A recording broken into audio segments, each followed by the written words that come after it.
itu bangunan udah mau rubuh.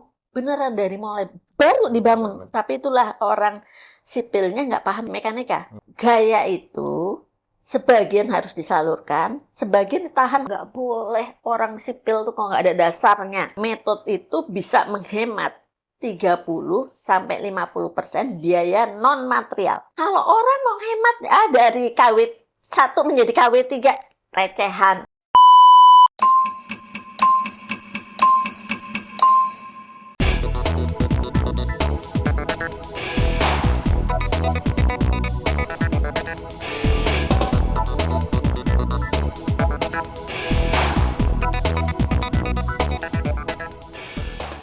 Sobat MK, kita mulai lagi ketemu untuk program podcast yaitu Ngobrolin Proyek Manajemen Konstruksi.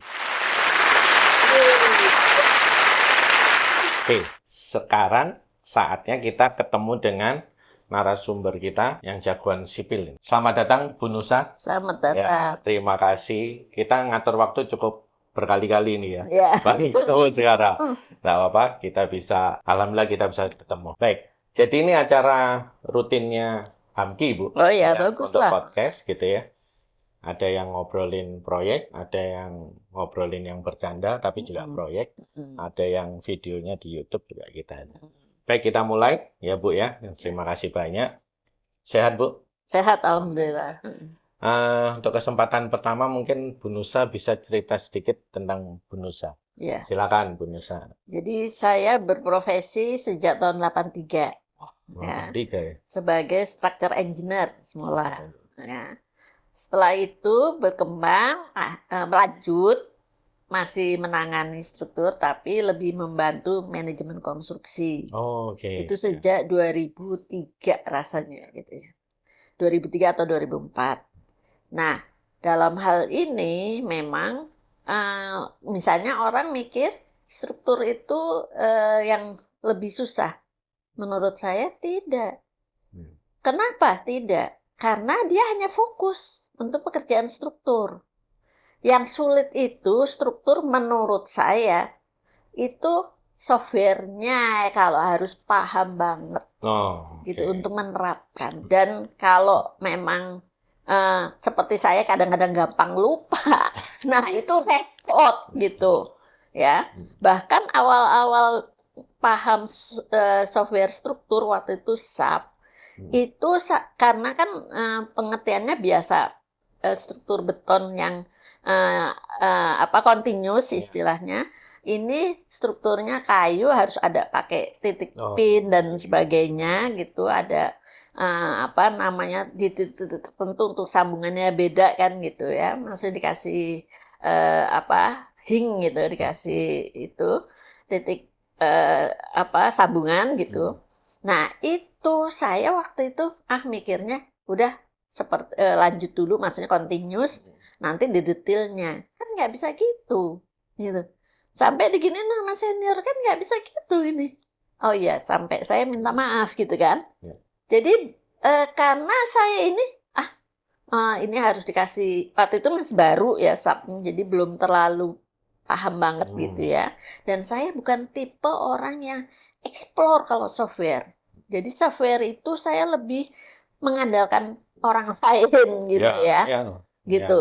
Jadi karena memang keterbatasan saya terhadap IT atau komputer itu saya kurang tertarik memang gitu. Padahal itu daerahnya kan gitu. Bisa semua software saya waktu untuk struktur baik untuk desain maupun untuk lapangan saya semuanya bisa waktu itu menerapkan, baik itu struktur struktur SAP, ETAPS. Kalau pakai Microsoft Project dulu Primavera sama ya, semua bisa dipakai di proyek, bisa, cuman karena gampang lupa.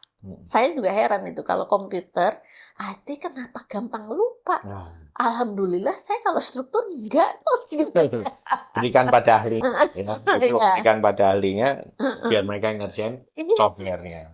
Jadi itu seperti itu. Terus proyek-proyek saya itu memang yang sebetulnya yang paling menjadi ini adalah yang di luar kota, itu bangunan itu domnya 55 meter. Dom 55 meter, itu bangunan udah mau rubuh. Beneran dari mulai baru dibangun. Tapi itulah orang sipilnya nggak paham mekanika. Ibu, saya potong dulu. Gampang, Nah, gampang. ini baru mulai sudah panas ini kita. Kita balik lagi ke depan. Mm-mm. Ibu ngajar. Ngajar. Ngajar di mana? Saya ngajar di UI juga S2. Oke. Setelah itu saya ngajar sekarang di Unkris, Ya, Hama Taman Jagakarsa. Taman Ngajar Jakarta. S2-nya gitu. Sipil juga ya? Sipil juga gitu. Tapi Ibu juga loh, tenaga ahli PUPR. Jadi saya tuh termasuk di dalam tim keselamatan konstruksi PUPR timnya. Alhamdulillah tim pakar dari keselamatan konstruksi. Iya. Dan saya juga forum penilai ahli PUPR. Penilai Ahli. Itu apa yang dinilai? Jadi kalau ada itu setelah jadi kalau Oke. keselamatan konstruksi pada saat proses atau baru mau gitu. Itu setelah jadi ada sesuatu kegagalan, nah itu diperiksa. Tapi memang itu harus ditugaskan dari PUPR, nggak bisa swasta. Ini dicek gitu. Oh, nggak bisa ya? Terus hire konsultan untuk ngecek? Nggak. Jadi harus dari ini. Ahli internalnya Gitu. PUPR. Gitu. Ada tim khusus. Itu by project atau waktu? Berdasarkan waktu, project dan seperti yang keselamatan konstruksi itu 2020 sampai sekarang diperpanjang 2 kali. Oh, gitu. Kalau forum penilai ahli itu baru sekali gitu ininya baru sampai sekarang gitu. Mewakili PUPR pusat. Berarti ya dikirim keluar Jawa. Ya, saya juga kirim keluar Jawa, baik itu waktu itu ke Sumatera, ke Kalimantan gitu. Emang banyak Bu yang harus dinilai selama ini? Ya ada ininya, ada regionnya, misalnya saya sebenarnya Jakarta, tapi waktu di Sulawesi sama di Sumatera itu saya memberi pelatihan gitu. Karena ada kasus di sana, terus saya beri masukan dan disuruh pelatih. Oh iya. Jadi pembekalan yang di sana ya. Gitu. Biasanya seperti itu karena di perencanaannya yang umpama ada kegagalan ya. Itu karena perencanaannya atau di pengawasannya MK mungkin atau emang lahannya yang nggak bisa diprediksi mungkin gitu. Kalau saya lihat kebanyakan survei atau investigasinya terlalu minim biayanya. Sehingga titik-titik yang disampel relatif terbatas. Tapi yang terbanyak sih sebetulnya ini adalah kalau menurut saya desain dan pengawas lapangan. Jadi entah itu MK, entah itu pengawas. Nah, itu yang paling banyak karena gini, yang desain pun kadang-kadang itu dia kurang memahami secara menyeluruh gitu ya. Sudah gitu apalagi kalau udah ditunjang, ini kurangnya hasil survei yang paling sering itu. Survei soil test saja terbatas gitu. Belum lagi nanti harus survei misalnya itu ada sungai, kan harus ada survei hidrologi, survei pengetesan debit air gitu. Nah itu yang mereka rata-rata hemat-hemat gitu loh mungkin gitu. Bu, kan gini, untuk perencanaan kan sebetulnya ada interpolasi biaya yang sudah ditentukan standarnya di PUPR, gitu ya, sudah di PUPR.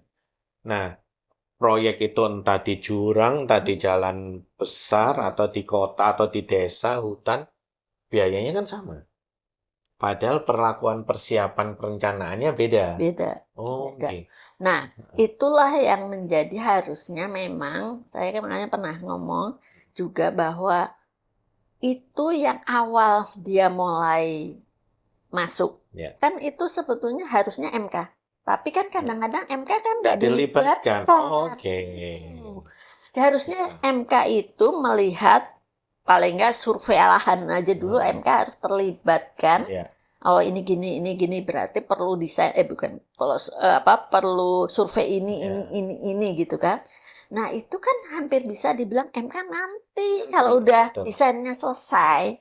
Nah itu yang membuat seperti Oke. itu. Gitu. Ya, jadi salah satu peran MK pada saat pendampingan perencanaan itu memastikan, gitu ya, apa Iya. ada perlu survei tambahan Iya. atau butuh data lain tambahan, gitu ya, Betul. dari yang standar. Betul, dari betul. Justru Oke. makanya itu aja alokasi biaya untuk konstruksi aja karena tidak dilibatkan sehingga banyak pekerjaan tambah kurang. Iya. Tambah bukannya kurang, tambah. Pekerjaan tambah. Itu yang menjadi permasalahan. Sebetulnya kalau udah diantisipasi itu, oh ini struktur tanahnya nih memang gini, struktur tanah itu apakah misalnya ekspansi soil atau liquefaction atau apa kan memang setelah ada penyelidikan, tapi paling tidak di awal tuh dia ada indikasi gitu, ada indikasi. Nah itu, oh begitu ini kayaknya ini memang ekspansi soil berarti struktur tanah bawahnya lebih mahal gitu, misalnya gitu harus ada begitu. Jadi kalau enggak gimana mau tahu? Kalau itu dianggapnya biasa saja, maksudnya dengan standar-standar itu biaya yang standar gitu. Padahal ada kejadian tuh di lapangan tuh begini, Bu. Saat MK mendampingi perencana merasa ya ini yang tahu ilmunya gue nih. Lu tahu apa MK? Gitu ya. Itu. Nah, pada saat pelaksanaan dampingi pelaksana kontraktor ya ini gue nih yang tahu ilmunya. Lu tahu apa kontraktor MK gitu ya.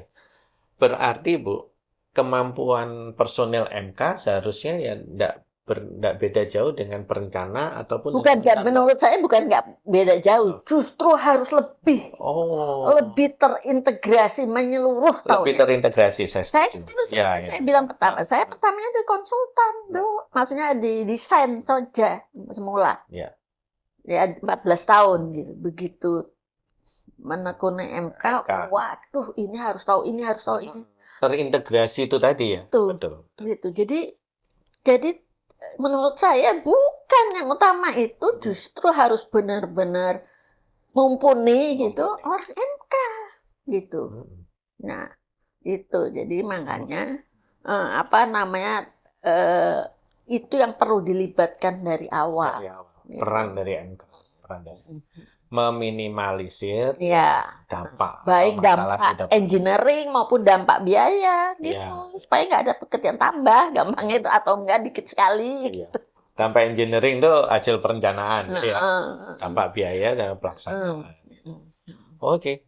Nah, sekarang kita masuk ke project. Adakah project yang di dalam proses pelaksanaan lagi jalan ternyata sistem atau struktur yang dipakai gitu ya, itu bermasalah ini, rentan akan jadi masalah. Itu pernah ada seperti itu? Pernah, yang saya bilang saya nggak usah sebutin tempatnya, tapi masih di Jawa Barat. Jadi karena kita seperti biasa kan MK udah terakhir sementara. Juga soil testnya terbatas, jadi masih sumir-sumir gitulah gampangnya. Desain strukturnya udah jadi, begitu ada indikasi yang ekspansi soil, langsung minta soil test lagi dan juga bahkan geologi gitu kan. Dan strukturnya saya kebetulan tim leader MK. Saya langsung review, wah ini harus berubah total. Gitu. Pengertian berubah total bukan pondasinya pondasi dalam atau dangkal gitu, bukan. Tetapi harus ada tambahan-tambahan supaya ini tidak bergeser gitu.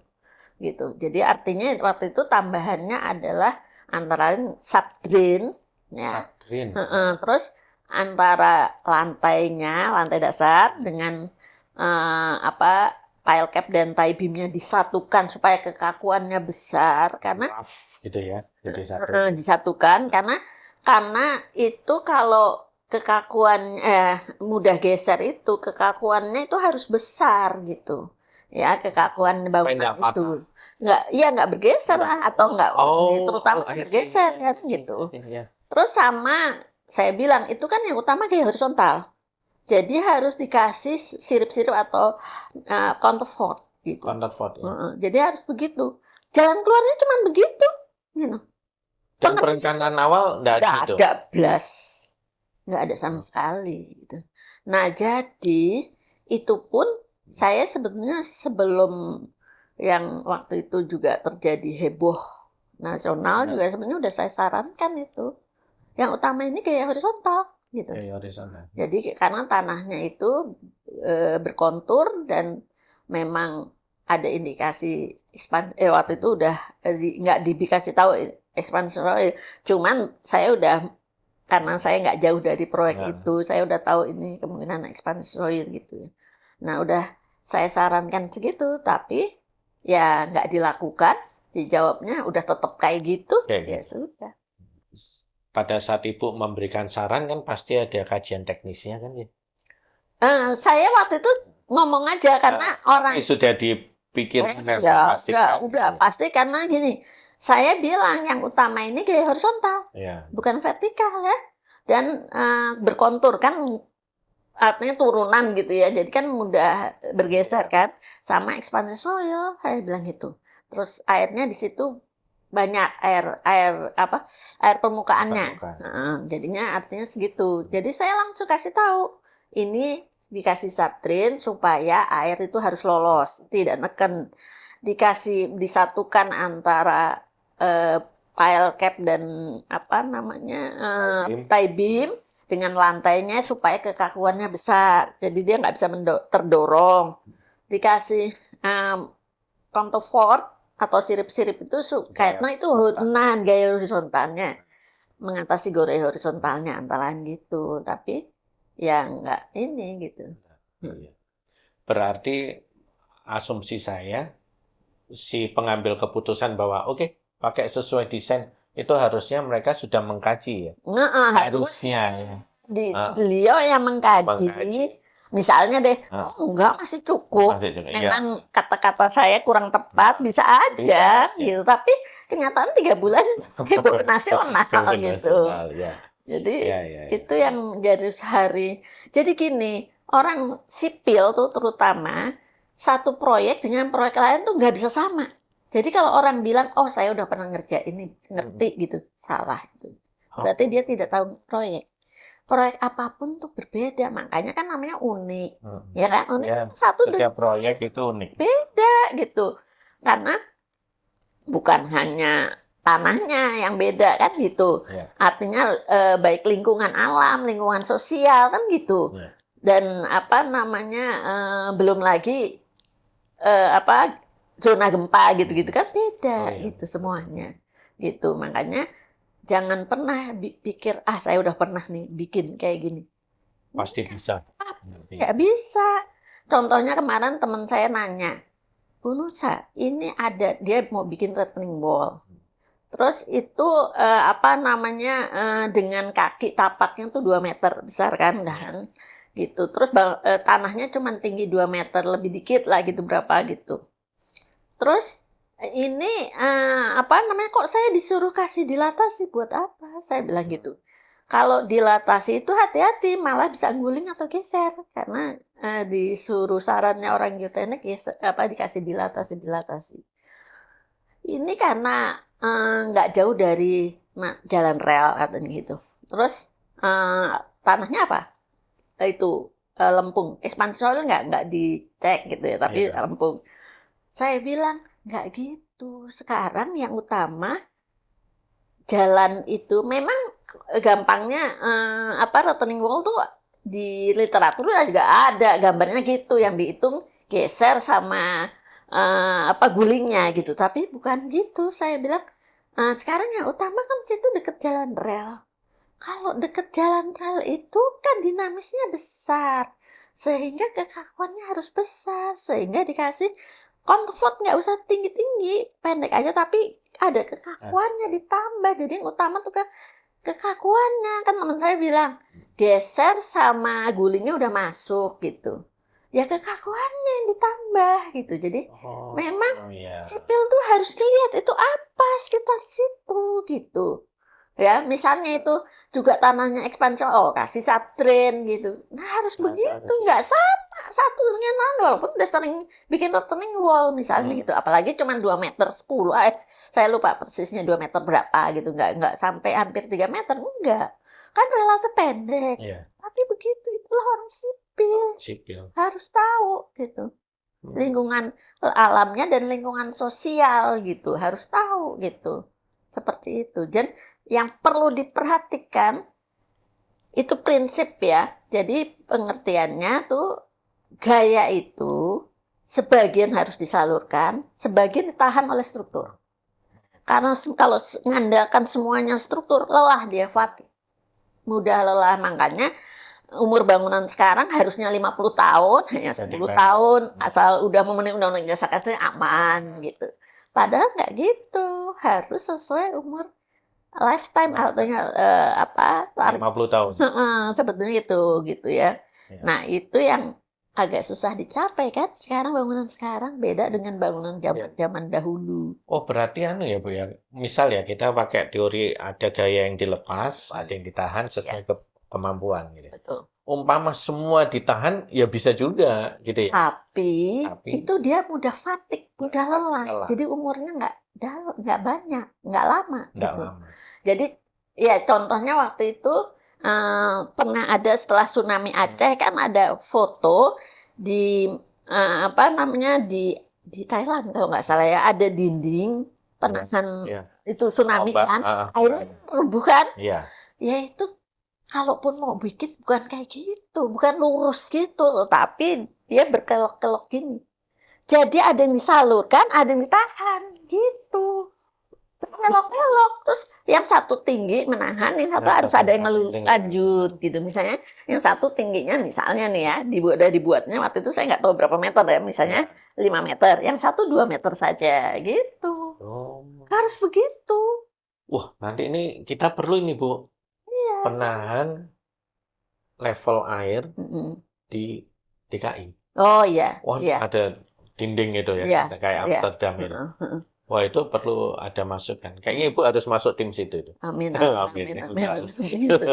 Itu akan kayaknya. Jadi saya pun waktu lihat yang Thailand itu, saya langsung berpikir, kenapa bikin kayak begitu gitu. Nah, itu jadi di orang sipil tuh harus berpikiran, nih gaya yang utama apa sih gitu. Terus gimana bisa disalurkan nggak sebagian gitu. Harus begitu. Jangan kita bikin yang kuat gitu, jangan pernah. Karena ya itu tadi fatigue dan lagi umurnya bisa nggak lama. Kalau memang kebetulan nggak ada gelombang, nggak ada tsunami nggak ada air yang, bukan hanya tsunami lah, air yang besar aja nerjang gitu, nggak masalah. Tapi begitu ada, nah itu makanya harus dipikirkan gitu. Semuanya harus itu, apapun harus begitu. Kayak mancing tuh Bu, tarik, ukur. Jadi biar capek itu ikannya yang capek, ikannya karena ikannya ngelawan terus. Baik Bu, kalau dalam proses pelaksanaan baru itu dievaluasi ketahuan, itu malah kesannya ada over cost gitu ya, ada tambah. Tapi kalau di awal di perencanaan itu semua sudah dipikirkan, mungkin cost-nya lebih rendah kali ya. Oh iya. Jadi gini, kan ini juga dari hasil penelitian. Metode itu bisa menghemat 30-50% biaya non-material. Non-material, oke. 30-50% biaya non-material. Nah, jadi dihitung-hitung misalnya gedung ya, itu yang non-material itu 30. Ya, misalnya 30 gitu. Itu 30 kali 30 kan 9% kan? 9%. Kalau orang mau hemat dari KW 1 menjadi KW 3 recehan. Begitu ya. Berapa? Wah, itu kan recehan banget gitu ya. Kalau dia metode. Terus itu baru jawaban. Teori saya tidak. Pernah nih. Jadi ada kontraktor bilang gini, Bu Nusa, saya ini proyek rugi karena perkenalan dengan owner. Ya kan? Gitu. Terus saya hanya bilang gini, Bapak mau untung. Kalau buat mau untung, bikinlah metode yang detail dan schedule-nya. Mula-mula dia kan saya koreksi, Iya. ini gini gitu saya koreksi. Enggak tuh gini ya biasalah bantah-bantah. Iya. Kan saya tadi udah tanya kan alatnya berapa, orangnya berapa dan sebagainya kan saya bilang. Coba gitu. Begitu dia 2 minggu terapkan tuh bener-bener sukses. Itu beneran dari 11 bulan menjadi 9,5 dan tidak lembur. Lemburnya waktu loading test, template apa kayak balok-balok. Kan harus 2 kali 24 jam. Itu aja. Uji tekanan ya. Dia tuh tadinya itu kan kena lebaran, puasa lebaran. Itu udah berhenti waktu itu November lebaran. Itu puasa udah berhenti kan dia lebih murah. Langsung dipulangin semuanya ke daerah Nggak gitu. ada biaya balikin kan? Tuh, makanya beliau itu langsung dapat sukses, dapat proyek itu Hotel Bintang 5. Langsung gitu. Itu ya, apa?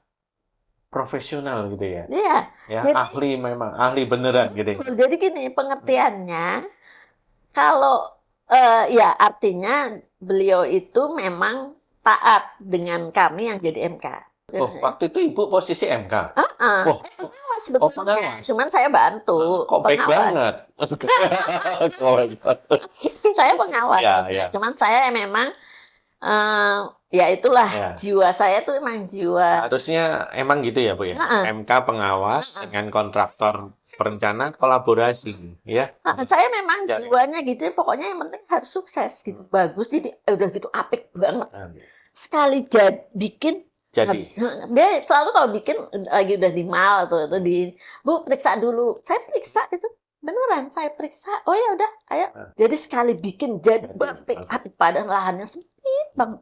Jadi artinya memang begitu. Jadi sebenarnya peranan apalagi MK ya sangat besar untuk mencapai 9-15% tuh kalau emang dia paham dan bekerja dengan benar itu tuh nggak susah dicapai. Bukan termasuk keuntungan ya, belum keuntungan ya. Tapi beneran itu. Iya. Itu keren Bu. Gitu. Ini jadi kami bisa mengingatkan teman-teman nih penyedia jasa kalau mau efisiensi jangan downgrade, gitu kan? Betul. Tapi buat keren di metode. Ya, itu baru keren. Gitu. Dan lagi gini lama, kalaupun keramik nggak presisi kan lama ngerjainnya. Tapi kalau grade pertama kan udah susah, dia cepet bagus gitu. Waktu ya lebih cepat. Pokoknya. Non material itu tadi. Keren ilmu baru. Gitu. Jadi emang harus begitu dan makanya waktu itu saya tapi nggak gampang. Minta kontraktor seperti itu. Bikin metodenya detail, bikin metode utama saja. Terus schedule-nya juga schedule utama aja gitu. Wah, itu nggak bisa begitu gitu. Harus saya sampai bilang kalau Anda bikin itu kan cuman murah, masih salah dihapus, ya kan? Murah. Tapi kalau udah sudah fix, tinggal jalan. Udah jadi mahal, lama.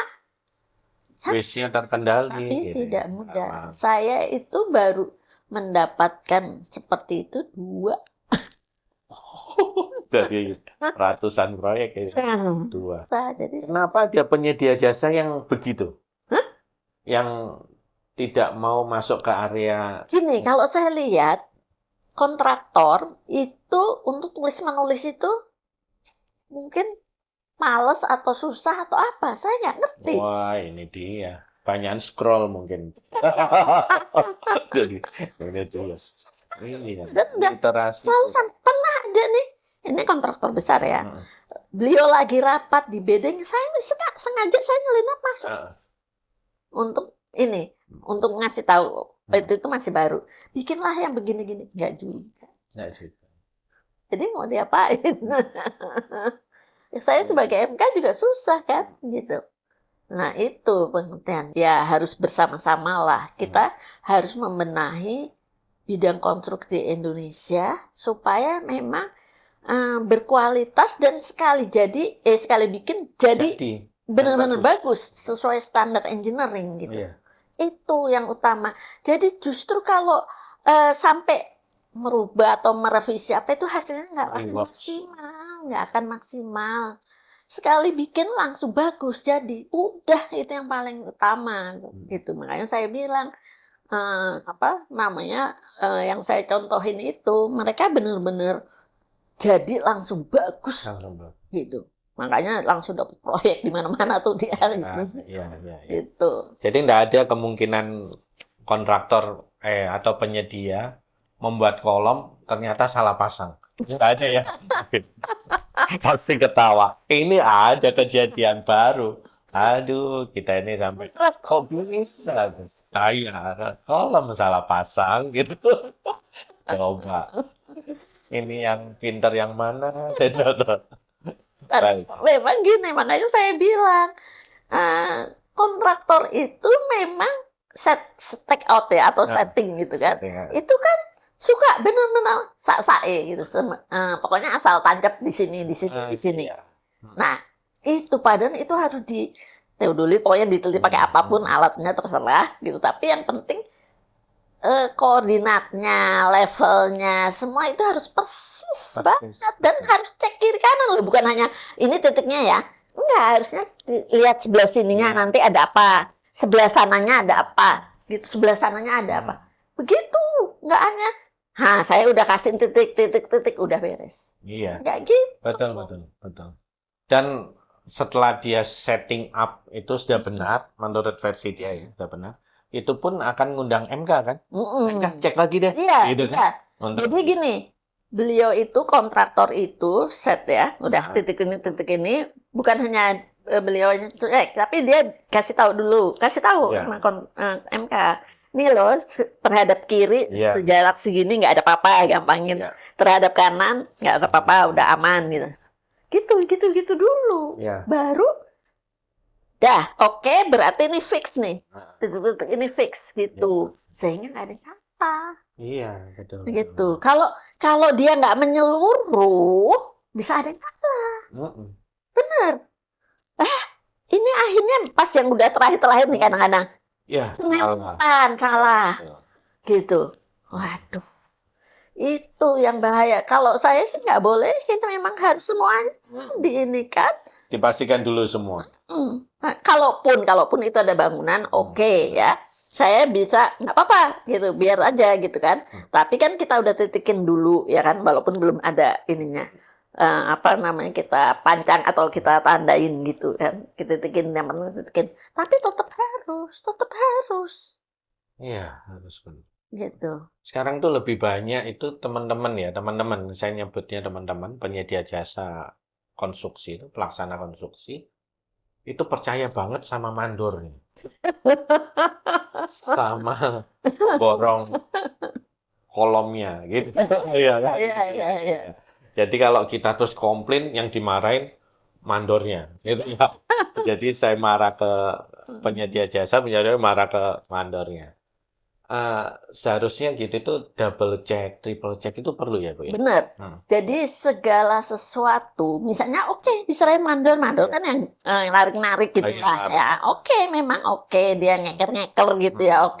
Setelah itu dia kasih lihat mandornya itu ke engineer-nya ya. Ke engineer kontraktor itu ya. Ini gini. Engineer-nya itu juga nanti ngasih ke koordinator atau site manager-nya kan. Nah, habis itu untuk biasanya bersama set manager sama MK ya. Jadi tapi itu udah dicek, double cek mandor sama engineer-nya kontraktor dengan bukan hanya titiknya ya, saya bilang kiri ke kanannya aman nggak, gampangnya gitu. Nah itu yang susah tuh, itu memang saya akuin susah. Jadi saya sendiri juga aduh kenapa sih gitu, sampai saya bilang gitu, kalau Anda tinggal hapus tip atau merubah pindah kan lebih mudah, lebih gampang dan murah, saya bilang begitu. Itu memang habitnya engineer dan orang-orang konstruksi itu memang perlu di mindsetnya agak dirubah. Tapi zaman dulu kan bagus-bagus ya Bu ya kontraktor ini. Betul. Jadi gini, beda. Kalau menurut saya sebenarnya saya kan dari mulai 83, walaupun waktu itu masih sebagai asisten istilahnya gitu.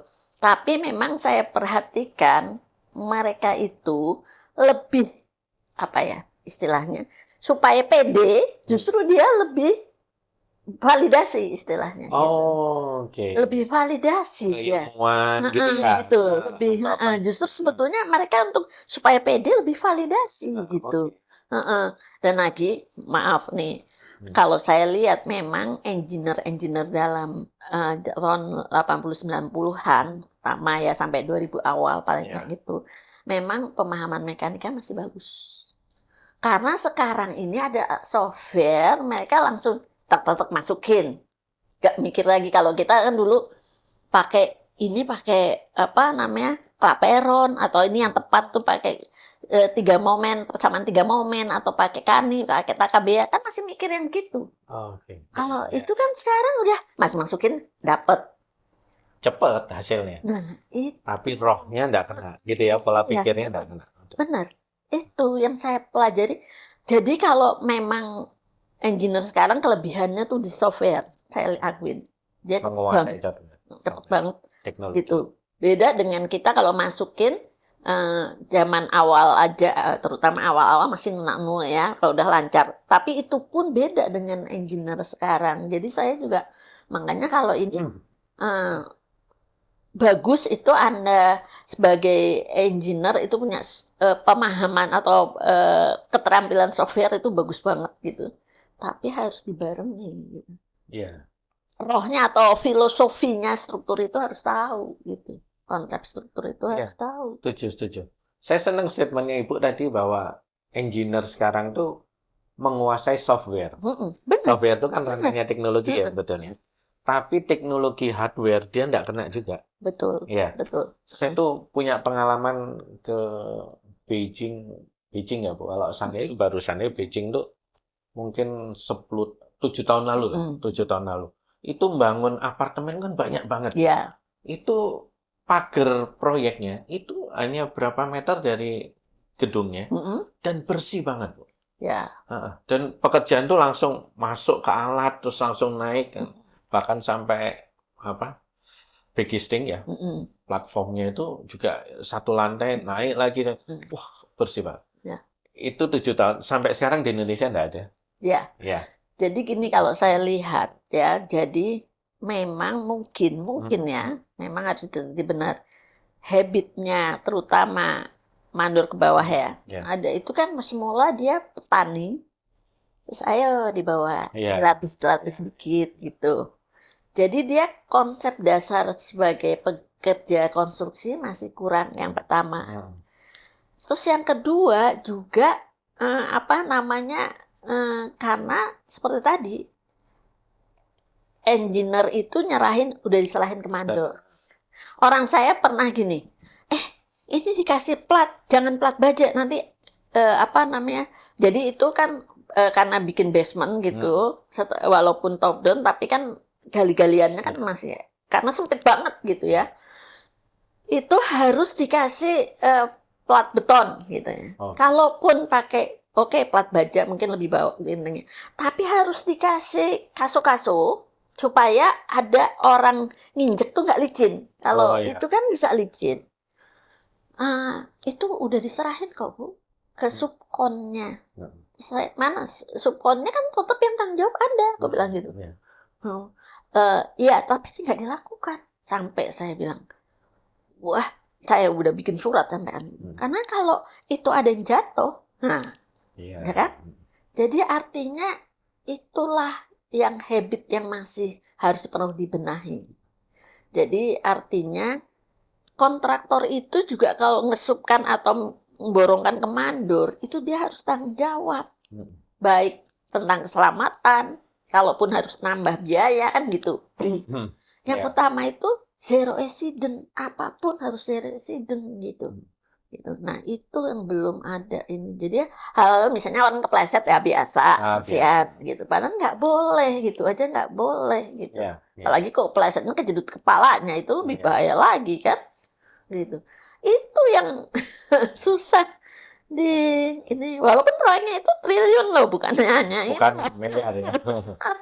Ibu berarti cerita Ibu tadi ada kemungkinan bahwa lingkup pekerjaan subkonnya itu dengan lingkup yang diterima oleh menkonnya itu delivernya nggak sama mungkin ya.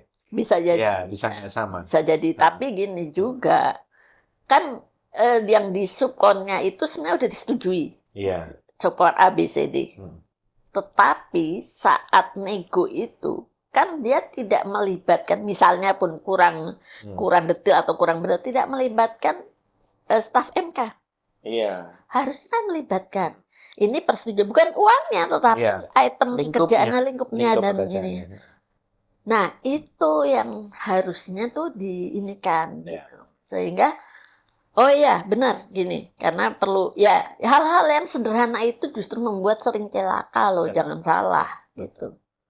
Dan itu membuat temuan atau perbaikan di dalam perjalanan gitu ya, yang membuat over cost tambahan bagi kontraktornya sebetulnya ya, Ya, bagi ya. menkonnya.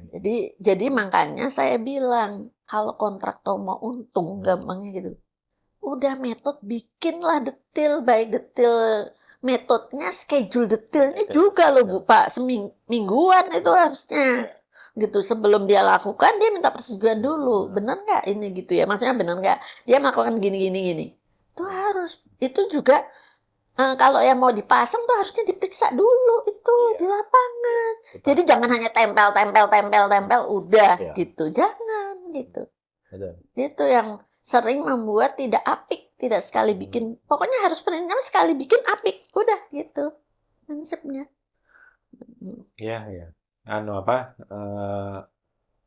Dalam membuat metode itu dikawal, membuat durasinya ya, timelinenya itu pun dikawal hari per hari gitu ya. Minggu per minggu lah. Minggu per minggu gitu ya. Nah, kalau itu durasinya panjang, minggu per minggu, bahkan step by step pekerjaannya kita cek sama-sama gitu kan. Betul. Ya. Sebelum dia pasang benar, harus nih udah begini, pastinya dengan mal yang udah benar kan gitu. Jangan hanya belum apa-apa udah suruh cek ya gitu.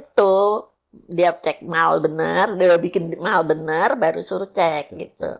Disepakati jamnya, harinya ngecek. Iya. Jangan masangnya tengah malam, MK-nya nggak ada. MK-nya nggak ada. Jangan. Jadi makanya kalau yang seperti pengalaman saya, mereka bikin itu dari 11 bulan, jadi 9,5 tanpa lembur, dan dia bekerjanya memang pagi. Maksudnya paginya tuh ya dari pagi sampai jam sebelum maghrib sih, sampai sebelum maghrib, bukan jam 5, dia lebih dikit. Tapi sebelum maghrib dia udah harus selesai. Tapi optimal.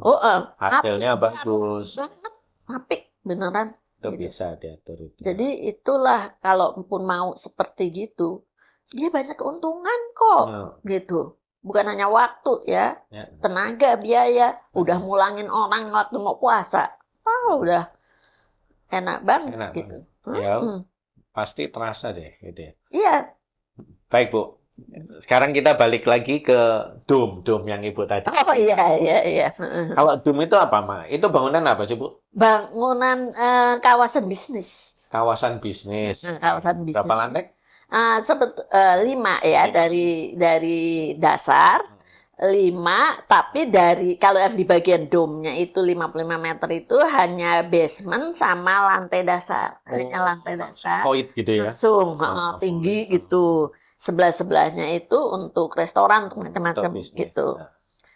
Nah, itu emang mengerikan banget gitu. Orang, kan yang staffnya owner itu 15 tahun lebih muda dari saya, engineer-nya itu sipil maksudnya. Itu aja waktu survei ngeri dia. Dia sampai, Nusa, kan kita pakai stagger gitu naiknya. Nusa, ayo turun. Sebentar, karena saya pengen tahu solusinya gimana gitu. Kenapa misalnya nggak minta fotoin aja? Saya khawatir, pertama memang itu udah mepet sekali. Itu proyek yang luar biasa menurut saya. Luar biasanya tahu apa?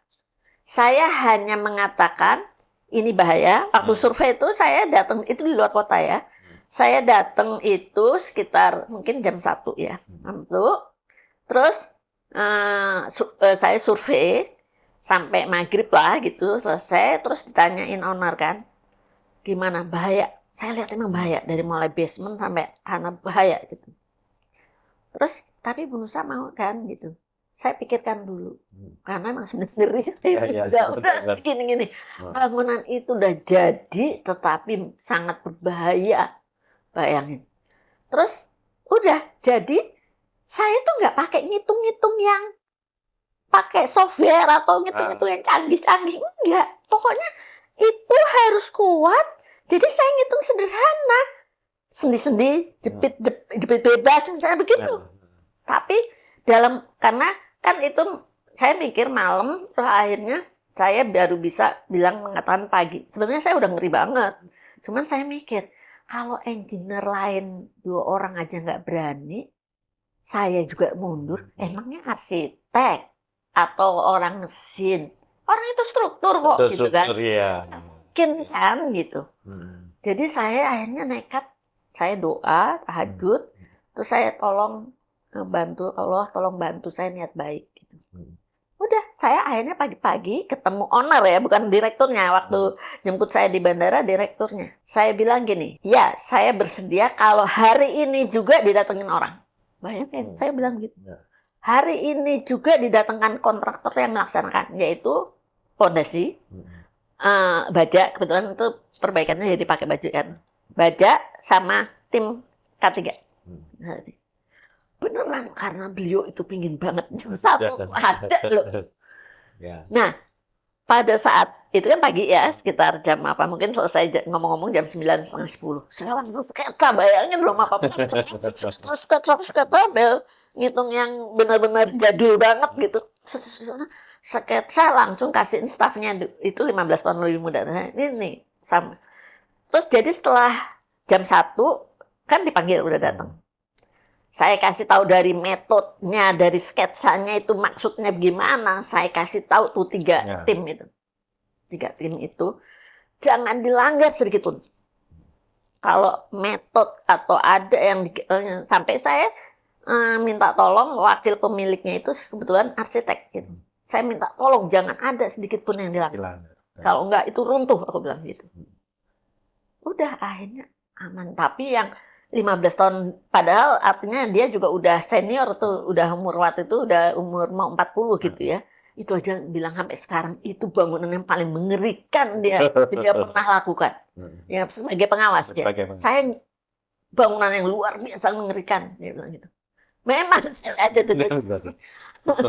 Gitu. Oh, alah. Emang mulai dari pelaksanaan awal dari bawah naik ke atas saya itu kurang tahu gitu, tapi yang jelas itu katanya sih waktu itu dihadapin engineer-nya itu. Saya bilang Anda berani-beraninya bikin seperti ini, gimana dasarnya? Saya gitu, dia diem-diem aja. Kan dipanggil tapi dia juga takut-takut ketemu saya kan. Dasarnya bagaimana ini kayak gini gitu. Ini kan ngeriin banget, ini bang mau renov waktu itu. Jadi waktu habis survei kan dihadirkan hari itu ya. Jadi kan saya dari bandara kan udah nyampe jam 1 kira-kira. Terus sekitar jam 5 beliau tidak hadirkan. Saya bilang, Anda tuh nggak takut dengan kayak gini bangunan gini? Dia udah lemes aja, dia sudah pasrah aja tuh orang gitu. Gitu. Nah, jadi itu sangat sangat bayangkan itu sangat berbahayanya kayak apa.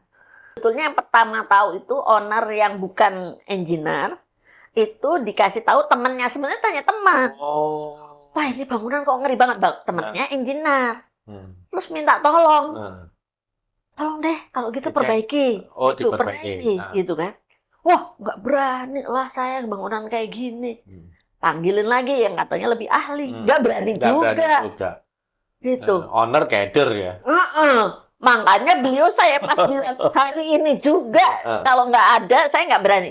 Karena ini bisa tiba-tiba rubuh, aku bilangnya. Makanya dia semangat, langsung hubungi. Bayangin 3 tim ada, bisa segitu. Gitu. Sampai saya memang sampai nunggu kan itu mulai kira-kira jam 3 lah gitu ya. Dia udah mulai siap-siap gini-gini. Jam 3 sampai jam 5 tuh saya lihat cara kerja. Kalau udah benar baru saya pulang. Jadi gitu. Memang kalau dia, saya lihat benar nih. Tapi saya wanti-wanti banget tuh yang dari wakilnya owner itu, yang sipilnya itu. Yang sipil. Owner, arsitek itu lebih kepada kalau terjadi kan dia dengerin kan, terjadi sedikit penyimpangan karena saya tahu sipilnya ini orangnya agak apa ya, kok Nekat-nekat berani. gitu. Nekat-nekat. Dan benar, udah kan itu apa struktur domnya itu, bajanya itu kan udah perbaikan. Itu aja 3 dom ini saya dikasih tahu 3 baja apa kolom bajanya itu terakhir tuh mau krek karena apa dilanggar. Jadi kan saya bilang perbaikinya lompat-lompat. Ya. Dia mikir tinggal berdekatan tinggal 3 nih. Ya udah langsung kerjain. Yang bilang siapa? Direktur operasi. Malam-malam dia lagi ke sana. Wah, itu katanya. Saya bilang sampai saya pas dengar gitu kan udah selesai sih. Ya. Sampai kayak pengen nonjok orang itu yang orang sipilnya itu. Jangan sekali-sekali ya itu karena malaikat yang pegangin, tahu enggak itu rubuh itu. Waduh. Jadi kadang-kadang orang sipil kan itu alah tinggal 3 udah gitu. Praktis Ya, selesai. bisa cepet lah. Gitu. Nah, itu nggak boleh orang sipil tuh kalau nggak ada dasarnya. Engineer itu selalu gitu, pola pikirnya harus semua setiap langkah ada dasarnya. Ada dasarnya, harus ada. Kalau dia bisa aja, ini gini karena saya giniin dulu, saya giniin, bisa aja gitu. Tapi nggak boleh, nggak ada apa-apa. Udahlah, hanya tinggal dikit ini, biar cepet. Wah, itu saya dikasih taunya bukan sama engineer-nya, itu sama direktur operasi. Untung direktur operasionalnya ya. Pas malam-malam dia kerja Oh, iya. maaf itu dia pas malam sana terus dipanggil tuh yang stafnya yang engineer sipil. itu sipil dipanggil. Waduh, saya sampai bener-bener untung udah jadi udah dipakai gitu udah biasa. Kalau enggak tuh aduh saya tuh udah nggak bisa tidur deh tuh kacau itu. Jadi memang nggak boleh. Kita kalau ada dasarnya saya akan mengginikan karena gini aja boleh gitu, tapi kalau enggak boleh. Bu, itu owner itu kalau nggak ngelihat, kalau nggak minta second opinion dari temennya, dia mungkin ya nggak tahu kalau itu bangunan bahaya kali ya. Oh iya. Jadi benar katanya si direkturnya itu bermula dari apa namanya? Kok ini bangunan kayaknya ada yang ketarik gitu, domnya yang kelihatan kan domnya itu dari apa seperti terpal gitu, terus yang ditarik gitu kan. Ya. Nah, kok kayaknya agak nggak presisi lah gampangnya gitu. Ya. Membran. Nah, manggil temennya engineer itu. Itu semua yang Ibu ceritakan adalah ilmunya mekanika. Ya. Ilmu mekanika itu seperti apa sih, Bu? Ya. Ada berapa macam itu masuk di bidang mana gitu Ya. mungkin ya? Sebenarnya ilmu mekanika itu kita diajarin dari SD. Ilmu alam kalau waktu zaman saya namanya ilmu alam. Fisika. Fisika. Oke. Waktu SD namanya saya ilmu alam, baru SMP fisika. Sebetulnya dasarnya fisika. Nah, dia dibilang susah tidak, tapi orang dianggap ngomong. Sipil itu kadang-kadang kalau namanya mekanika. Sebetulnya momoknya itu karena rumus-rumusnya banyak, gampangnya gitu. Tapi filosofi, konsep sistemnya tuh ya gitu-gitu aja. Tawan gitu loh, gampangnya dengan tanpa apa alat-alat hitung-hitung udah bisa gitu. Ya. Nah, itu yang kadang-kadang belum dimiliki. Saya beruntung dosen saya tuh memberinya banyak konsep sistem dan filosofi. Itu jadi saya yang tertanam bagi saya. Iya. Saya banyak itu baik keairan maupun struktur banyak mendapatkan itu, gitu. Jadinya bisa diterapkan di mana saja walaupun berbeda ya, tapi filosofinya itu nggak jauh gitu. Betul. Jadi pemahaman ilmu teknik secara filosofi itu penting banget ya. Iya banget. Yang dasar gampangnya gini, seperti saya bilang. Bayangin saya bikin bangunan seperti berbahaya gitu, ngitung juga tidak. Maksud ngitungnya cuma sendi roll gitu loh. Tapi karena filosofinya udah tahu, konsepnya udah tahu, jadi bisa solusi. Alhamdulillah sampai sekarang. Itu selesai 2013 awal atau pertengahan. Sampai sekarang loh, mudah-mudahan jangan ada apa-apa. Gitu. Nah, itu pun menurut yang staff owner itu pernah terjadi angin yang sangat besar. Alhamdulillah, nggak apa-apa. Ya. Nah, itu. Jadi hanya gitu kuncinya. Mekanika. Berarti semua lulusan sipil bisa dong mekanika? Oh iya, harusnya itu yang utama. Jadi mekanika itu namanya mekanika teknik atau engineering. Mekanika tanah, Oke, mekanika keairan itu hidrolika, fluida gitu. Semuanya harus bisa, harus paham. Filosofinya itu, terutama konsepnya itu harus paham. Gitu. Nah, saya beruntungnya gitu, diajarinnya sama dosennya konsep dan sistemnya. Sehingga itu melekat itu untuk solusi apa saja, baik keairan maupun ini, gitu. Melekat itu. Itu yang harus dipahami. Jadi, kalaupun kita belum, gitu, itu pun juga saya kan nggak tiba-tiba begitu kan, proses kan gitu. Jadi saya pun kalau waktu masih junior, itu seringnya itu, istilahnya validasi. Seperti makanya saya bilang, saya tuh kalau ada apa-apa, menganalisis dulu. Menganalisis dulu. Kalau udah, validasi kayak yang lebih senior atau lebih memang bidangnya gitu. Saya begitu memang. Dari mulai junior sampai sekarang. Gitu. Tipenya begitu. Gitu. Memang harus validasi istilahnya ya. Validasi. Karena kalau nanya benar kan orang sibuk kan. Tapi kalau tinggal validasi, oh ya benar. Oh ya ini kurang. Gitu, kita sudah melakukan, mohon cek. Gitu. Bisa, harusnya semua bidang, maksudnya gini, solusi engineer tuh sebenarnya semua bisa. Tapi memang konsep, filosofi, dan sistemnya, sistem strukturnya harus benar dulu. Jadi, kalau mau ngitung seorang sipil tuh bukan langsung masukin software gitu, bukan. Dilihat dulu sistemnya benar nggak, konsepnya begini benar nggak, filosofinya gini benar nggak, begitu benar, oke, masukin. Oke, baru dimasukin. Gitu. Jadi jangan masuk kayak robot gitu masukin. Jangan. Iya. Gitu. Bu, ini di proyek. Itu kan ada engineer sipilnya minimal 3. Betul. Minimal. Kontraktor pasti ada. Ya. Di MK atau pengawas pasti ada. Ya. Di perencana juga pasti ada. Semuanya anggap aja ahli mekanika. Cara melihat permasalahan bisa beda-beda enggak? Dengan 3 orang? Harusnya. Semuanya itu melihat dari fungsi bangunan, apapun bangunannya. Terus yang sudah ada, kalau udah ada desainnya, strukturnya kayak apa. Terus soil testnya seperti apa. Terus data-datanya seperti apa. Terutama sering yang salah orang tuh di sambungan ya. Jadi selain konsep, sistem dan ininya benar, sambungannya hati-hati. Nah, filosofinya lagi saya ini kan, kalau itu gerak, sambungannya bukan fix tapi fleksibel supaya meredam gerakannya. Kalaupun itu baja pakai baut. Gitu. Jadi itu hal gitu harus tepat dulu, benar dulu gitu. Nah, harusnya semua orang engineer itu begitu, konsep itunya sama di mana. Harusnya sama dong di mana dengan memperhatikan lingkungan ya, tentu lingkungan alam gitu, lingkungan sosial, dilihat apa tahu situ banyak orang mondar-mandir gampangnya gitu ya. Nah, itu sebenarnya sama sama. Yang membedakan cuman zona gempanya misalnya. Zona gempanya gitu. Oh ya, oke. Sedikit lagi.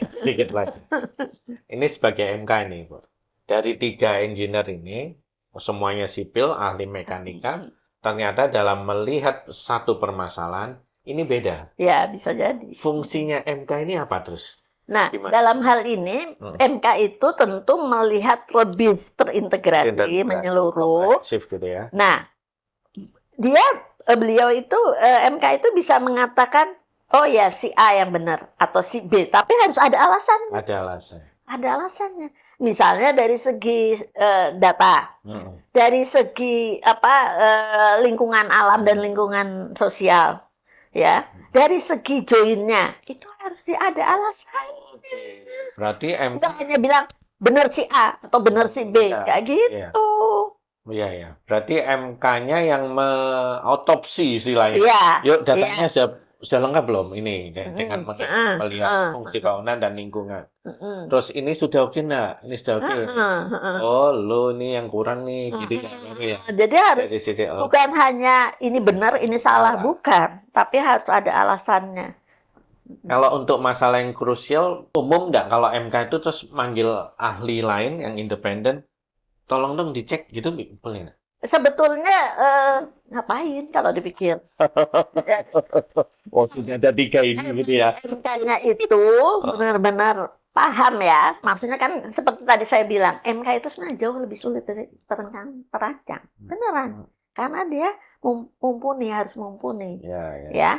Walaupun bukan dia sendiri kan, tapi ada orang engineer-nya yang lain. Listrik, ada ini. Nah, harusnya memang di situ gitu. Yang ini. Yang katakanlah bisa aja yang MK yang di engineer MK yang di ini kurang gitu, tapi kan dia punya senior atau punya tim lain, tim lain tuh maksudnya internal tim gitu. Option ya gitu. Tapi misalnya gini, saya mau bagi proyek ke yang lain, cari konsultan lain untuk dari second opinion, boleh-boleh aja. Saya nyari bonusah gitu ya. Oke. Baik Ibu, terima kasih banyak. Wah, ini asli daging semua. Keren banget gitu ya. Jadi catatan untuk perancang ada, untuk penyedia jasa pelaksana konstruksi kontraktor ada, untuk penyedia jasa MK gitu ya ada. Yang intinya kali ini adalah mekanika gitu ya, harus profesional, memandang semua integrasi ya, komprehensif keseluruhan, tidak parsial ini kan. Bonusnya terima kasih banyak ya, terima kasih banyak. Karena ini kita sudah sejam lebih, alhamdulillah gitu. Saya kasih kesempatan kalau Bu Nusa ada memanfaatkan studio kami, kita ada 3 studio. Sampaikan apa yang penting, kegundahan Bu Nusa, wah kita welcome banget. Justru saya juga sangat berharap selalu tuh terutama civil engineer secara umum jangan pernah melakukan kesalahan karena itu berdampak pada kerugian orang lain. Baik kerugian fisik, biaya dan sebagainya. Betul. Gitu. Jadi jangan sampai gitu. Nah, pemahaman itu yang harus melekat di masing-masing engineer. Benar itu benar, itu moralnya ya, moralnya. Bahkan kita itu sering menyampaikan bahwa owner, user yang punya uang itu mengharapkan fungsi kebutuhannya itu terwadai di bangunan. Dengan uang yang sudah mereka tabung untuk betul. Jadi jangan dikerjakan setengah-setengah, harus baik. Betul. Jadi gini, kalau saya ya, seorang engineer tuh harus berpikir, oh ini bangunan saya, uang saya. Jadi saya harus bikin sedemikian memenuhi engineer. Betul. Wah ya itu lain lagi, keren. Bagus. Jadi seakan-akan ini punya kita gitu ya. Jadi kita harus kerjakan dengan sebaik mungkin. Sesuai kompetensinya. Baik Ibu, saya tutup gitu, nanti kita lanjutkan sesi yang lainnya gitu ya. Terima kasih banyak Ibu ya. Terima kasih semua sobat Hamki gitu ya. Kita akhiri untuk pembicaraan ngobrol proyek manajemen konstruksi. Bersama Hamki kita bisa. Wassalamualaikum warahmatullahi wabarakatuh. Waalaikumsalam.